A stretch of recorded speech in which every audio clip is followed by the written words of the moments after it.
You can start then. Okay. Hi, everybody. Welcome to this class.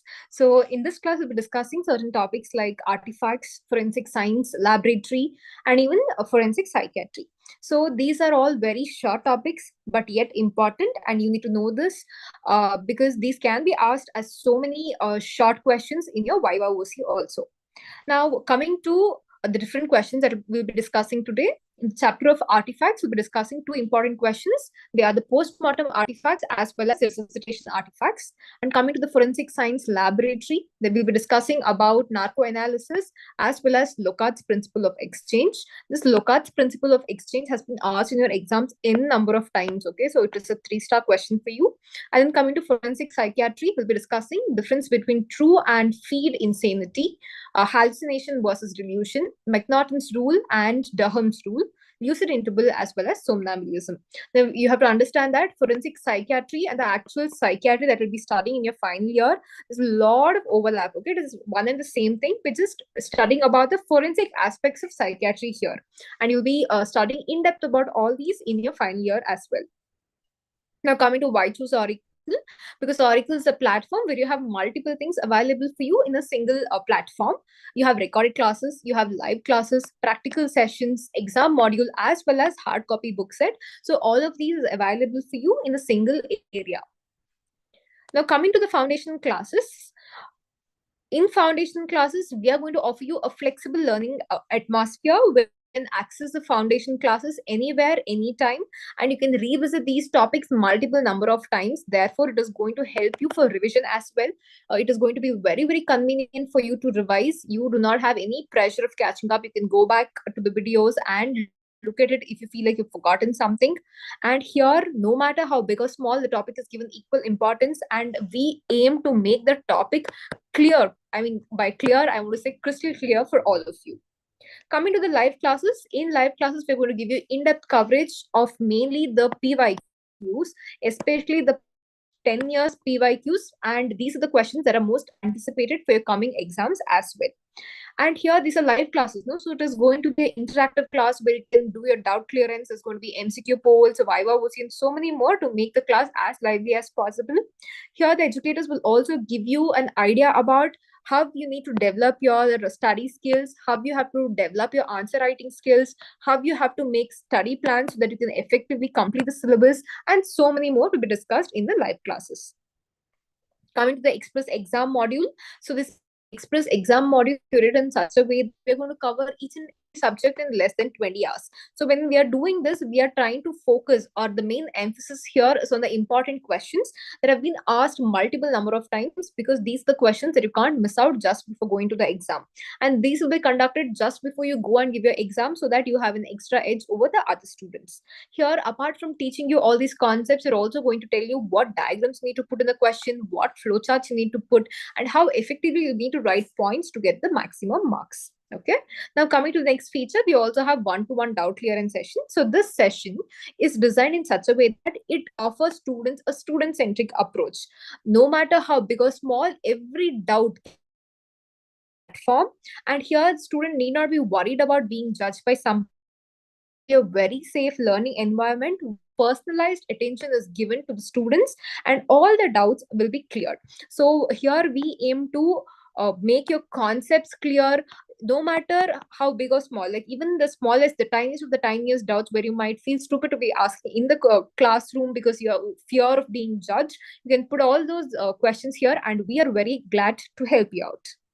Coming to the hard copy notes set, here we're going to give you in-depth coverage of all the topics, and they're going to be a very helpful format so that for you to recall, you get the pictures cue memory out of these. There are a lot of pointers, flashcards, images, so that subject and notes both become interesting. We also have QBank, and our QBank contains 3 levels of expertise where we go from beginner up to the expert. So once you have mastered the expert level, that means you have mastered the subject and there's no looking back. Okay, and the one good feature about this is it is going to be a completely a customizable QBank. Because it is customizable, you can select the topic pertaining to whichever studied on the particular day and solve only those PYQs, so that it will be an active recall of everything that you have studied on the particular day. And these MCQs are going to cover questions from prof exams, NEET PG, as well as FMG. Coming to the practical sessions, as you all know, there is obviously a gap between when practicals happen in your college and when you can give your actual practicals. No, there's that your theory exam in between, study holidays in between, and there's a gap after theory for your practicals. So in that 3 to 4 months, people tend to usually forget what to start in practicals, and then they crib about last moment or search multiple sources. So in order to make your life hassle free, we are here giving you practicals where we give you hands-on experience, where we engage you in interactive sessions that simulate real case scenarios. So what happens when we do this, you're going to have an exact idea of how your practicals is going to go. And here we're going to give you guidance not only regarding practicals, but also regarding spotters, which is one of the important part of your exam. We have tried to cover almost all the spotters that is there in each and every chapter. And also we are going to give you an insight about the Viva OC so that it becomes very easy for you to answer. Now, coming to the various subscription plans that is there in Auricle, we have the foundation plan, which is for 3 months. And here we are going to offer you pre-recorded classes, live classes, express exam module, practical session, as well as question bank. And we also have advanced learning plan where we'll be offering you all these for a period of. Then we have complete learning plan where apart from all the features that I told you, we have extra hard copy note set as well as one-to-one doubt clearing session. So because all these things are available to you in the single platform, it's called as complete learning plan, and this is for a period of 12 months. And finally, we have the ultimate MBBS plan. As the name suggests, it's ultimate, no? So you have every feature Auricle has to offer to you here, and this is going to be there for a period of 4 years. That is, through and through your MBBS, you are going to be covered with the ultimate MBBS plan. I hope you're clear with all the different plans that Auricle has to offer. Now you can use my coupon code Dr Prashi Kaveri 20, and you can use this coupon code in order to avail extra discounts whenever you're subscribing to Auricle. So happy learning.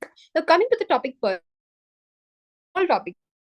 Artifacts, forensic science laboratory, and even forensic psychiatry. So these are the various topics that we'll be discussing today. And as I told you, all these are the very small topics in forensic medicine, the last topics, which usually students tend to avoid or miss out because they're at the end. But remember, these are very easy topics, okay? So if you know the very important questions from this topic, it is always a plus point for you. You can get that extra marks. Coming to the first question, it is about post-mortem artifact. So what do you understand by post-mortem artifact? To answer this, firstly, you need to know what is an artifact. So an artifact is any change caused or a feature introduced to the body after death that is likely to lead to misrepresentation of a medico-legally significant antemortem finding. So as you all know, there is antemortem findings which are seen before death, and after death, you also have post-mortem findings. Okay. So what are these artifacts? So artifacts is something that is going to change how a body appears. Okay. Or it can be a change that we introduce into the body. So finally, what is our purpose here? We are doing something to the body so that when you look at the body after death, you feel like the cause of death is something else. There is misrepresentation of a cause of death that is meant by artifact. It could be artificially introduced, or it could happen because of some natural process as well. Got it? Now, there are 2 things that you have to know. The one is about agonal artifact. Whenever the question is about post-mortem artifact, remember any artifact that is seen post-mortem after death, okay, you have to mention like one line about all those. So this question can come as a 5 mark as well, but it is rare. It is asked for 3 marks mainly, okay? So when you write this definition only, it's going to carry all 1 or 1.5 mark, and all the remaining things you can either, if it's a 3 marker, you can just write the side names, or then if it's a 5 marker, you give an example or an explanation of each, okay?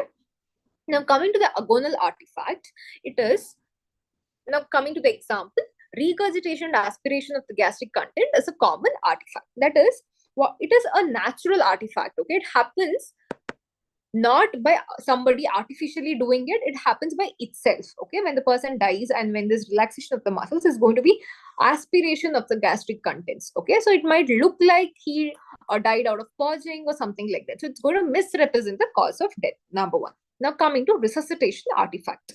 Example, in intracardiac injection, heart may show contusion and blood may collect in the pericardium. So resuscitation, what do you understand by this? A person is going to die and you are trying everything that you can do to resuscitate the person, to bring him back to life. And in such a time, if you give an intracardiac injection, for example, of atropine in order to make the heart function, there could be damage in the heart musculature, which could look like a contusion. And you might, at the end, during postmortem, you might say that contusion in the heart was the cause of death. But was it the cause of death? No, that was not the cause of death. But perhaps it was an artifact. Okay. Coming to the other example, artifacts due to handling of the body. That is, whenever, for example, the body was lying in a forest and you're trying to drag the body somewhere else, that time there could be certain abrasions that are seen. All these are called as the artifacts that are seen during handling of the body. Okay, any abrasions, scratches, all those. Next, artifacts related to rigor mortis. What is rigor mortis? It is the stiffening of the body after death, is called rigor mortis. Okay, and whenever after the rigor is there, no, like when initially what happens in the first 3 hours after the person dies is going to be primary relaxation, after which in 12 hours rigor sets in, and another 12 hours it's going to stay, and after 12 hours it is going to slowly wean off. Now, initially, if the body is continuously handled, that is, you're trying to move the body, you're trying to bend them, you're trying to make the body sit, and you're trying to do all these things, then there won't be proper formation of rigor. So that is going to cause misrepresentation of death.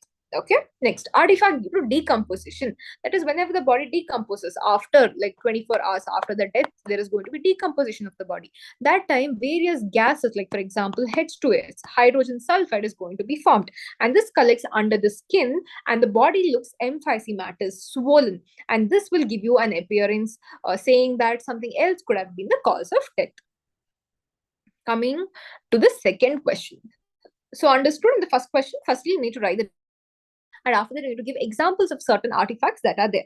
And in this course, we'll be looking in depth about resuscitation artifact. Here, they specifically asked one of the artifact for 3 marks. So let's see. Resuscitation artifact is any change caused or feature introduced in the body during resuscitation. That is, you're trying to bring back the person into life. That time there's a change that is introduced in the body that is likely to lead to misrepresentation, medico-legally significant antemortem findings. So basically, understand, you need to know the definition of artifact. Then whichever question, the first part of the question, you need to just include that in the definition. Here also, whatever definition is there, it is of artifact only. But then you're introducing the word resuscitation so that this becomes the definition of resuscitation artifact. Okay, you need to be smart like this in answering questions. This is how you're going to get extra marks.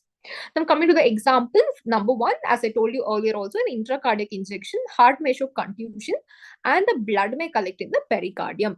So whenever you're injecting, as I told you, atropine or something in order to make the heart function, then there is going to be a contusion developed in the heart, which you might falsely believe to be the cause of death. Number 2 example, a defibrillator applied to the chest may produce a ring-like contusion. So now the person is not, he is having a flat line, okay, the ECG. So what are you using? You're using 2 defibrillators in order to start the heart functioning. And when you use that, the outline of the defibrillator, what I'll be marking in dotted lines, no, this might be seen on the body as a round ring-like contusion, and you might mistake it to something else causing death. Option number, example number 3, external massage can cause fracture of several ribs and sometimes sternum.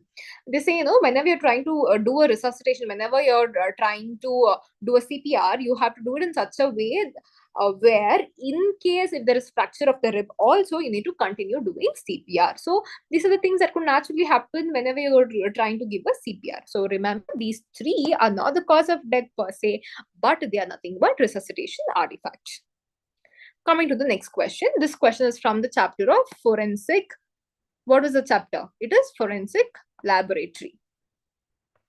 And coming to the first question, it is narco-analysis. So what do you understand by narco-analysis? So in narco-analysis, they believe that at a point very close to unconsciousness, the person will be mentally incapable of resistance to questioning and incapable of inventing the falsehood that he has used to conceal the guilt.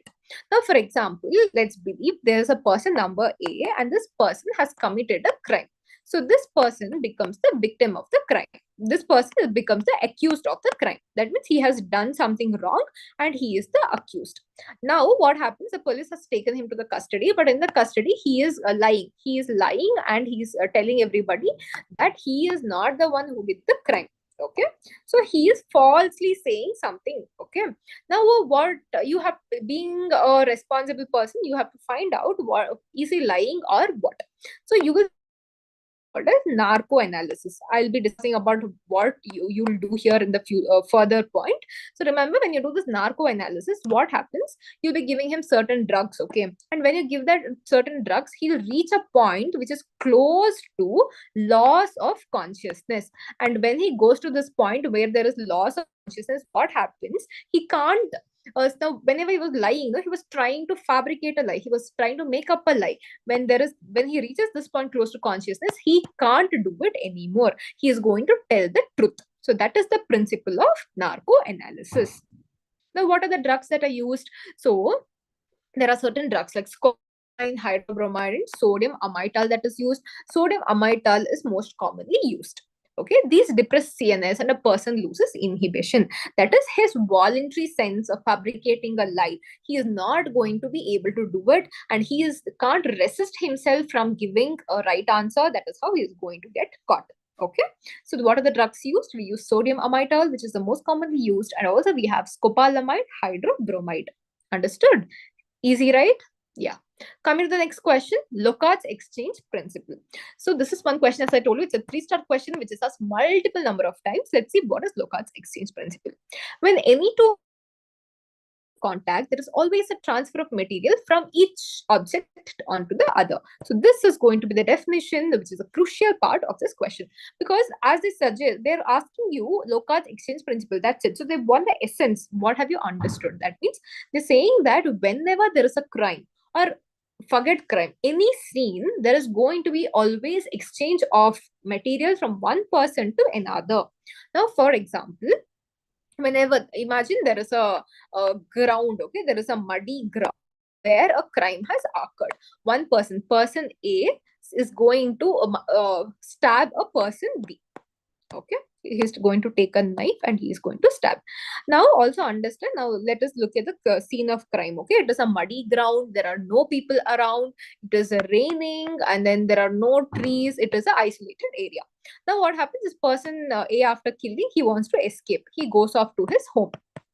Now what happens here, what you have to understand is that, as I told you, it is a muddy ground and it is raining. So there is always chances that in person A's shoes, that mud might have got collected. In his hands, there might be mud. Or then he goes to his house. So by examining the soil from both the areas, they can find out if it was same or no. Now, second thing, this person A might forget this knife at the scene of crime.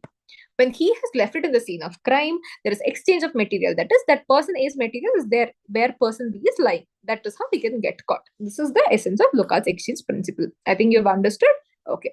It is the actual evidence and its presence is the absolute proof of crime. That is, as I told you, if the mud sample is same between his shoes and that in the ground, then it is a proof that it is the same person who did the crime. Physical evidence cannot be wrong and completely absent. So you have a physical evidence. For example, if there's left a knife there, that's a physical evidence. You have something as a proof. So nobody can deny it. Coming to the examples, okay? Wherever you can use it. For example, if a fingerprint is left on any wall, mirror, by taking the fingerprint reading, you can use it to find out the person. In the similar way, footprint, hair, blood, semen. So all of these are very unique for the person. So by find out any of these items, you can do DNA fingerprinting, and with the DNA fingerprinting, you can tell whose identity it is. Blood, murder, assault, rape, etc. Blood from the victim may be present at the scene of crime and on the accused person, clothing, and even weapons. Semen, stains might be found on the accused and victim's clothes, pubic hair, and on bedding.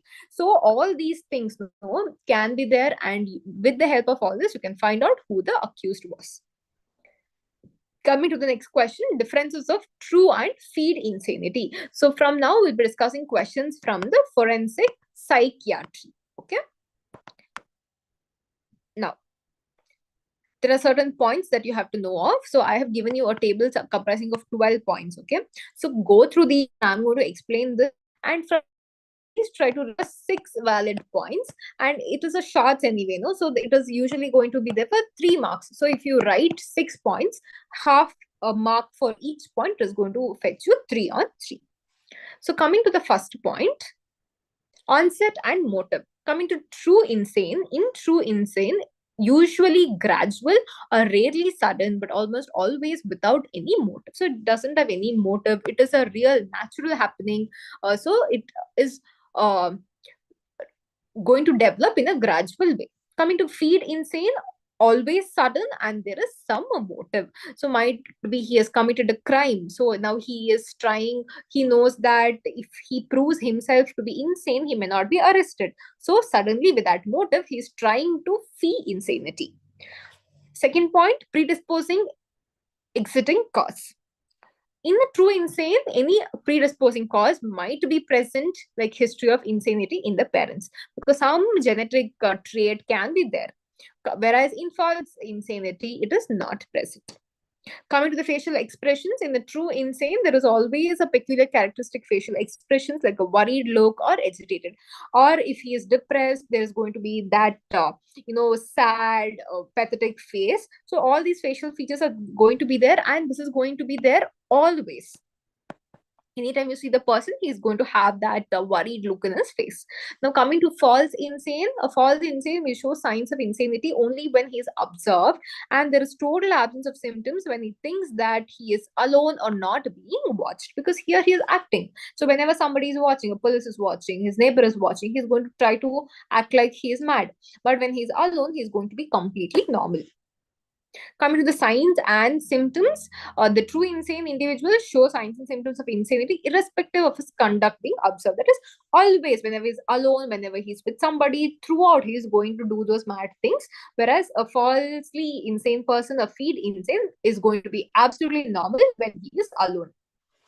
Coming to the characteristic feature in the true insane, sign and symptoms usually point to a particular type of insanity. So there are different types of insanity. For example, schizophrenia, mania, bipolar disorder. So the person might have one of these.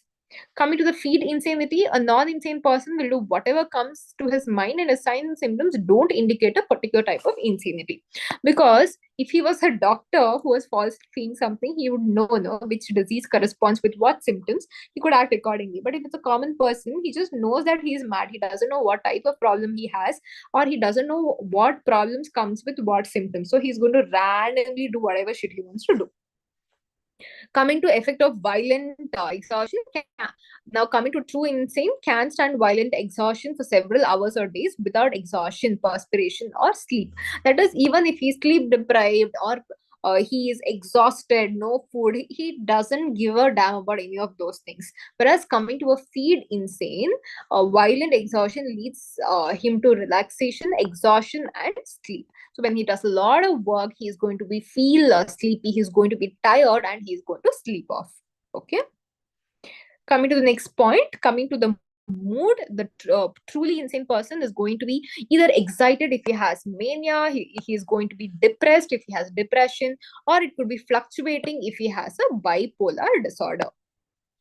Coming to a false insane, may overreact to show abnormality in mood. Coming to the habits, habits are invariably dirty or filthy. He may smear his body with stool or urine. That is, he doesn't know the consequence of his action. Anything that he does or feels dirty also is going to do, because he's not aware of whatever he's doing. Whereas a false insane may not be that dirty. He is careful. He will not know. Okay. Coming to physical manifestation, in a true insane, dry, harsh skin, fur tongue, constipation, anorexia. So all these other various vague symptoms that could be seen in a true insane, whereas in the false insane, all these are not going to be seen. So what are the things that are seen? Dry, harsh skin, furrowed tongue, constipation, and anorexia. Coming to on repeated examination, this person who is really insane is not worried on being examined multiple number of times. Whereas a falsely insane person, he shows a dislike. He gets annoyed when he is repeatedly examined. Coming to insomnia, that is sleeplessness, is going to be present in a true insane, whereas in a false insane, he cannot persist. Okay, maybe he without sleeping, he might be awake for 1 day or 2 days, but after that, he's going to be exhausted and he is going to sleep. Coming to the dressing up, the truly insane person, truly mad person is carelessly dressed, whereas coming to a falsely insane person, he's dressed reasonably properly because he knows, no, he's just acting. So these are the various points, okay? Now, if you ask me, I'll tell you certain important points that you have to mark and remember. Firstly, you write about onset and octave, okay? That is one important point that you have to mention. After which you have to write about the signs and symptoms. The signs and symptoms is also important. Then write about the character feature. Then you write about the mood. So these are going to be the 4 points. Then you write about the physical manifestation, because this physical manifestation is very particular only for a true insane. And you write about insomnia. So these are the important things which are differentiating. Others are also important, but then they are like very common points. So these are specific points that you have to remember. Got it? Coming to the next question, hallucination versus delusion. So what is a hallucination? It is a false sensory perception which manifests with external object or stimulus. It's just a perception, just a feeling to understand. Okay, so it is seen in various diseases like schizophrenia, affective disorder, organic mental disorder, and it is also seen in withdrawal from drug addiction. So these are the 4 conditions where you can see hallucination. Okay, so what is it? It is false sensory perception which manifests without any external object or stimulus. Okay, there are different types of hallucination into it. Okay, this is one of the very interesting topics of psychiatry and forensic psychiatry, and one of my favorites, so we'll look into it. Number 1, visual hallucination. So what is visual hallucination? The person sees lights or images. So here, before we go through all this, remember that there is no stimulus. Okay, there is nothing. Everything is blank. Suddenly this person might feel like there are lots of images that are there, there's scenery that is there. Okay, and these are seen in schizophrenia, epilepsy, and drug withdrawal syndromes. So as I told you, if you know what diseases cause these, you can literally write these for all the different types of hallucinations that are there. Then we have auditory hallucination. That is, there's no noise coming anywhere, but the person has a false perception of sounds. Okay, sometimes it could be of music as well.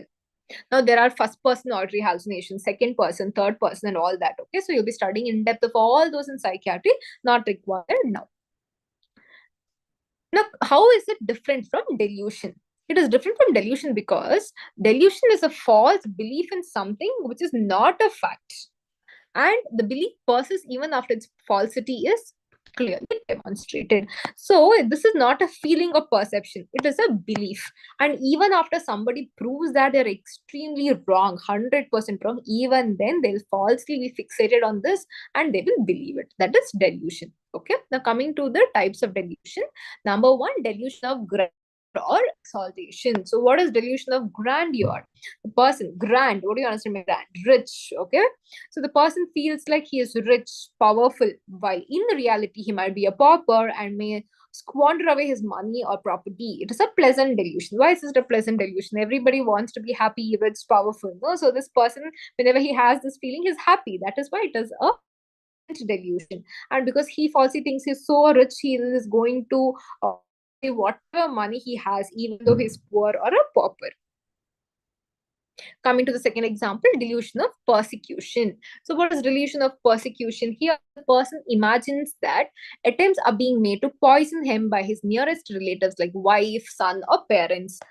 He remains suspicious and depressed. So he has this delusion of persecution. What do you understand? That he feels that somebody like his wife or a father or son is trying to poison him. Somebody is trying to kill him, or somebody is always making plans against him. That feeling is called as delusion of persecution.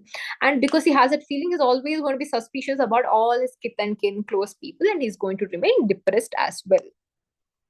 Coming to McNaughton's rule and Darren's rule, this is the next question.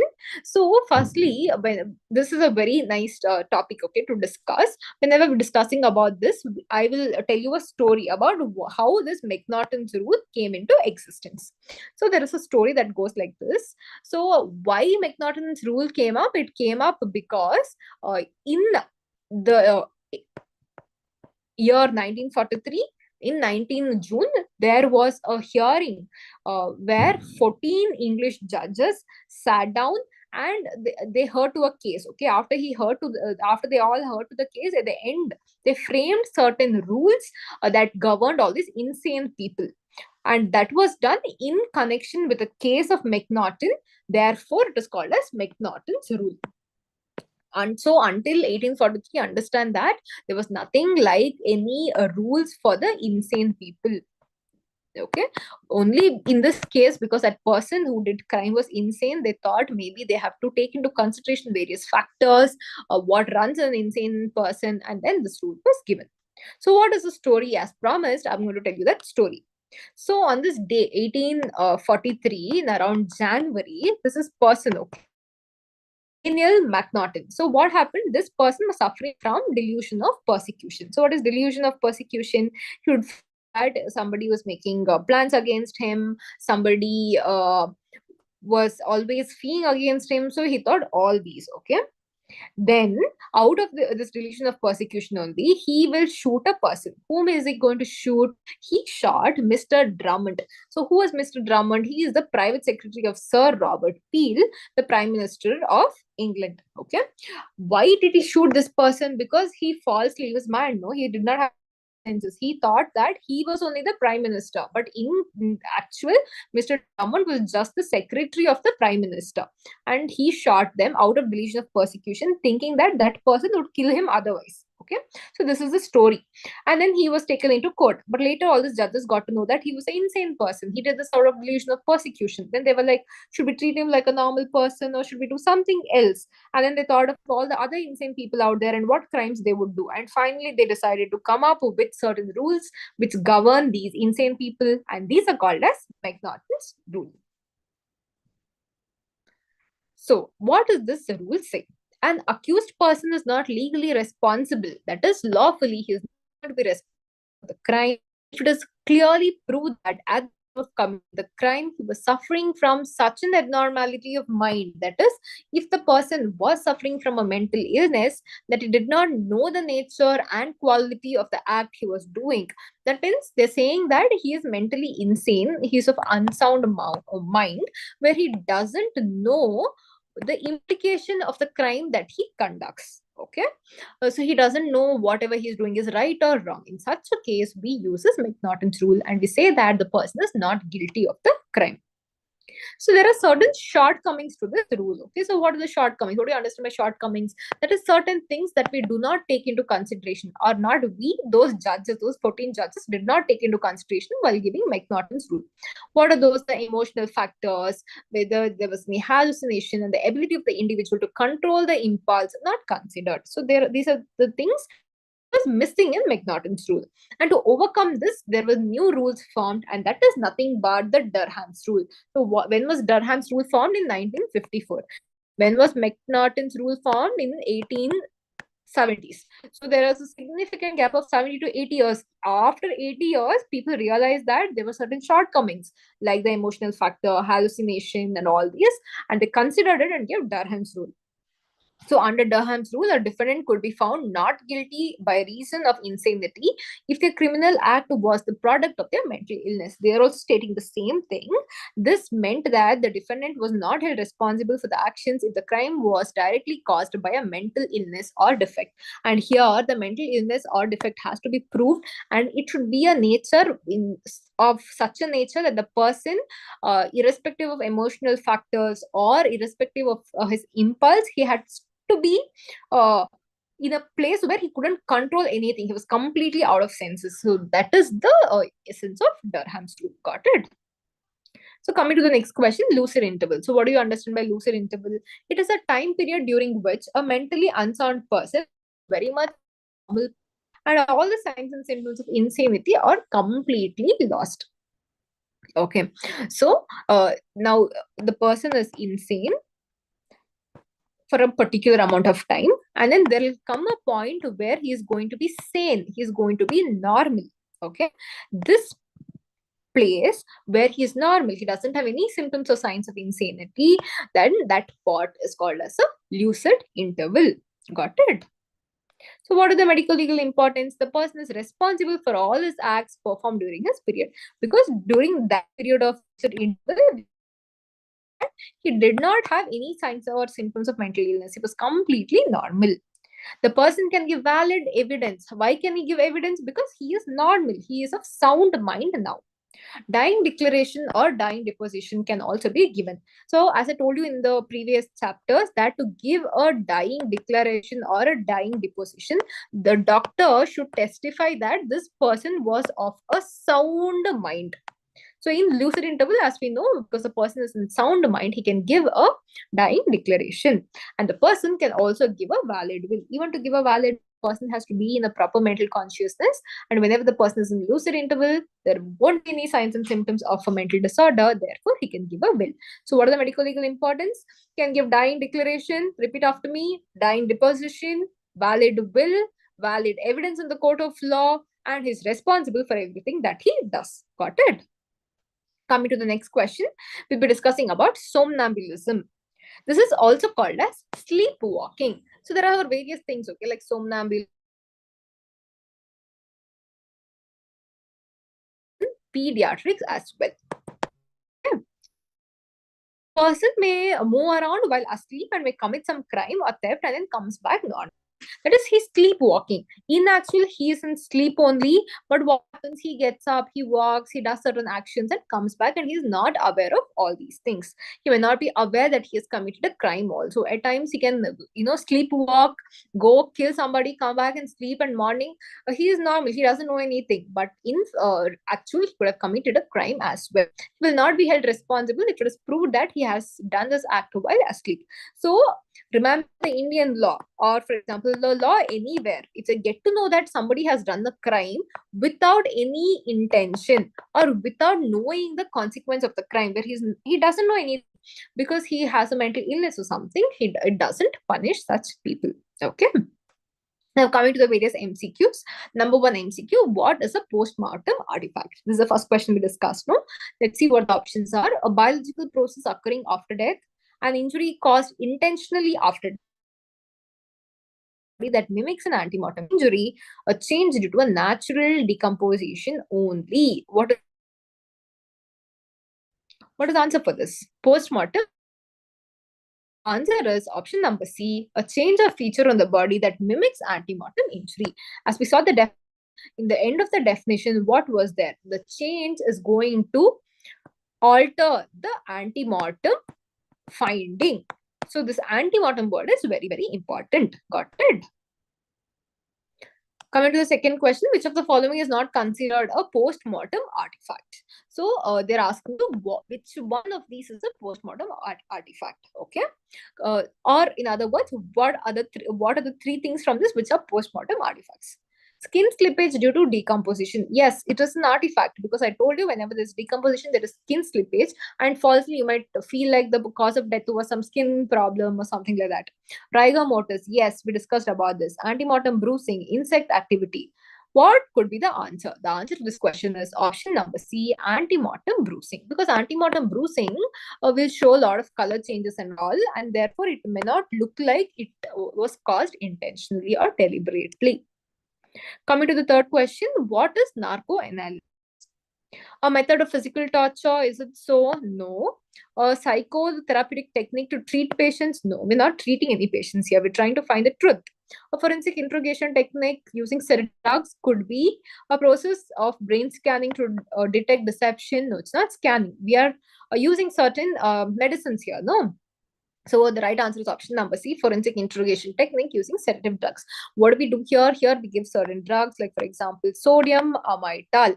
And when we give this drug, the person goes into a state which is almost close to losing consciousness.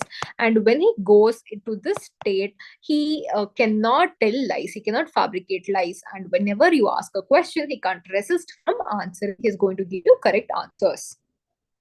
Coming to the next question, what is the core idea of Locard's principle of exchange? So this is a very important question. Let's look into the option. Every crime scene contains physical evidence that cannot be destroyed. Yes, seems like the right answer. Let's see the other options. Every contact leaves a trace. Yes, this also seems like the right answer. Evidence must always be visible to the naked eyes, may not be, because sometimes there might be any fingerprint on a glass and all, which is a a photo of it. Then you try to actually form the fingerprint and see. Evidence is only directly to the suspect. No, necessarily. No, if you cannot link also with that evidence, you can try to find out further details about the crime. So, what is the right answer? Is it A or B? What is A? Every crime scene contains physical evidence that cannot be destroyed. Every contact leaves a trace. What is the right answer? The right answer is option number B. Every contact leaves a trace. And this trace need not be a very big physical trace that you can actually look at every crime scene. Sometimes a careful look or a careful survey is necessary in order to find out this trace. Okay. Next question. According to Locard's principle, during a criminal act, an exchange occurs between the suspect and the police, the crime scene and the investigator, the suspect and the environment, the suspect and the victim, or their surroundings. What is the right answer? This is something that we discussed, no? The right answer is option number, which is the right answer. Option number D, the suspect and the victim. So as we discussed the example person A killing person B. No? So there is always an exchange between person A, who is the accused, and the person B, who is the victim, and with the surroundings where this entire thing happened. Okay, this is the essence of this question. Question number 6. What is the primary focus of McDonald's rule in criminal law? Options: determining the intent of the accused during crime. Option B, assessing the mental capacity of the accused to distinguish right from the wrong. Yes, could be the answer. Evaluating the physical capacity of the accused to commit crime. No. See, firstly, whenever this McDonald's rule comes, you have to remember insane. So insane means mentally unsound. So physical thing will not come. So it will rule out that option. Identifying the motive behind the criminal act. No. We're not doing that also. Here they're asking what is the primary focus. No? That would be option number B. We are trying to access the mental capacity of the accused to distinguish right from wrong. We believe that a person who is truly insane has lost this capacity to distinguish between right or wrong. That is why he commits a crime. That's why he's not guilty of the crime. Coming to the next question, according to the McNaughton's rule, a person can be considered legally insane if about when a person can be considered as a mad person by law. They acted under the influence of drugs or alcohol. No, this is a temporary thing. So it is not a legal thing. It is not an actual thing to consider somebody as insane. They could not understand the nature and quality of the act or did not know it was right or wrong. Yes, this is something that you have to consider. Option number C, they committed the crime in a state of extreme anger. No, a normal person can also be angry. No, therefore, that is not something that will distinguish a normal person from insane. They were unaware of the legal consequence of the crime. Could be, but let's compare option B and option D. Option B, they could not understand the nature. This seems like a better one. Okay. Option D, they were unaware of the legal consequence. Need not be. No. See, just because I kill somebody, not knowing that I could get arrested, is not a valid reason to tell I'm insane. No. Therefore, right answer is option number B. They could not understand the nature and quality of the act. That is, they do not know that somebody's life might go or somebody might be in loss. They don't know all these things. They don't have that capacity to understand what is right or wrong. Therefore, that is the answer. Next question. What is a lucid interval in the medical term? Option A, period of temporary unconsciousness after head trauma. No, it's not unconsciousness. Right? We talk about a head trauma. We spoke about extradural hemorrhage. It's the most common hemorrhage where you see a lucid interval. That was a period of consciousness between two period of unconsciousness. Was lucid interval there. A brief period of regained consciousness between a head injury and rapid deterioration. Yes, could be. A prolonged phase of unconsciousness following brain injury. No, it's not unconsciousness. When they talk about lucid interval in a case of head injury, it's the consciousness where he becomes aware. Okay, a state of confusion after regaining consciousness could be. Okay, but I think option B is a better answer.